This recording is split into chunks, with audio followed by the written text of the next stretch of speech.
Muhammad Sallallahu Alaihi Wasallam, in the sense that he will not give anything but what he receives from Muhammad Sallallahu Alaihi Wasallam. That is why he is not Al-Hadi but Al-Mahdi. That's one of the meanings of Al-Mahdi.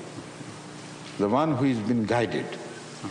Otherwise Hadis come, but this time it is a Mahdi who appears. But Mahdi is also in relation to God, which means that anyone who is guided by Allah, then he guides others, not before. That is again the same thing, he doesn't guide from himself. So it's not a disrespect, but the belief of the Sunnis is certainly a disrespect. They believe a prophet would come anyway.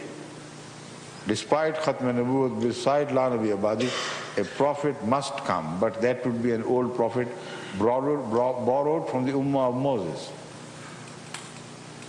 Is that not an utter disrespect? Is it not blasphemy against Muhammad Rasulullah? When the time of crisis comes, when there is a question of to live or die, to be or not to be, none of the slaves of Muhammad Rasulullah for his Ummah can have power to revive the Ummah back to life. An old Israelite prophet is preserved somewhere in heaven for such a time.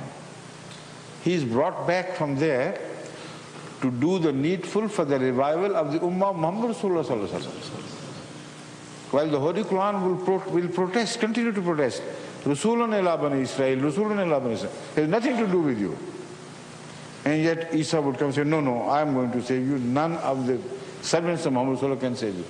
Is this insult or is that insult which we believe in? Right, Huzur. One last question and then... right, Huzur. This question is from Nafis Ahmad Sahib. From? Nafis Ahmad Sahib. Right.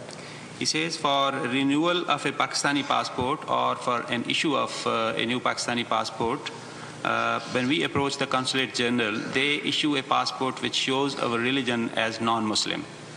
And if we do not... I understand. It is very hurting to Ahmadis if something is written on their passport which is against their conscience and against their profession. It said it's non-Muslim, but he's a Muslim. But the question is, do they not call you non-Muslims? Yes, they do. They do. Does it really matter? If in the sight of Allah you are still a Muslim, if they call you non-Muslim, according to Hazrat Muhammad Rasulullah, they are proved to be non-Muslims. So I don't know about other embassy staff, but the embassy staff of Canada has become non-Muslim by declaring you non-Muslim. That is the outcome. Your Iman, your Islam has not been hurt by the declaration of the ambassador of Pakistan. And what is he to decide on religious issues? Who is he? But he violates the instruction of Hazrat Muhammad Rasulullah, who warns that you do not call a Muslim a non-Muslim, or thereby you will become yourself non-Muslim. So why are they so much worried about their being non-Muslim?